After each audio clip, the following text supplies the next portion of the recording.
Vigili del fuoco e carabinieri del nucleo investigativo di Mestre ancora al lavoro lungo le campagne di Malcontenta per trovare l'arma che la notte del 30 dicembre ha ucciso Sergiu Tarna, il cameriere 25enne di origine moldava residente a Chirignago, ritrovato tra i campi ghiacciati con una grossa ferita alla tempia, riverso nel fango. Fondamentale l'esito dell'autopsia per capire soprattutto con che cosa sia stato colpito il ragazzo, se un'arma da fuoco o un oggetto contundente o se il colpo alla tempia sia l'unico. Al momento la pista più battuta dai militari dell'arma è quella della droga. Potrebbe infatti essersi trattato di un regolamento di conti o una lite finita male.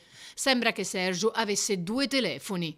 Nel frattempo i carabinieri continuano a visionare i filmati delle telecamere della zona in cui è stato trovato il corpo, ma anche del centro di Malcontenta, raccogliendo più testimonianze possibili, soprattutto di chi ha trascorso le ultime ore col 25enne, come Alessandro, il collega del bar. Sono sotto shock i colleghi del bar Squina qui in centro a Mestre, dove da un po' di tempo lavorava in prova il 25enne.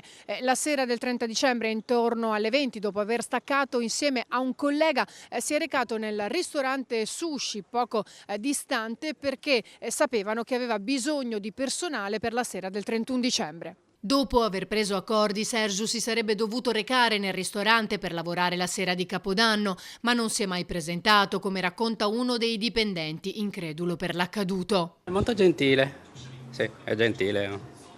E basta. Che ha detto che lui il bar ha lavorato e è chiuso, allora che ha detto che dà una mano, così ha detto. E poi non sappiamo più e ieri ho visto il giornale, poi hanno scoperto. Ma lui non era mai venuto a lavorare qui prima? Mai, ho visto solo 2 o 3 volte. È triste? Ah sì, non è spiaciuto, anche se ho visto solo 3 volte.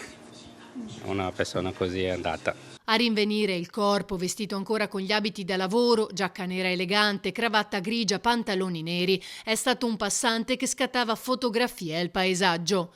Sergiu viveva in affitto a Chirignago, aveva lavorato in numerosi locali tra Mestre e Venezia dopo aver frequentato la scuola professionale di F di Spinea. Negli ultimi 2 anni aveva lavorato anche nel bar di Via Palazzo a Mestre, finito più volte al centro dei riflettori perché chiuso per le risse, ma a fine estate era rimasto a casa e stava cercando lavoro.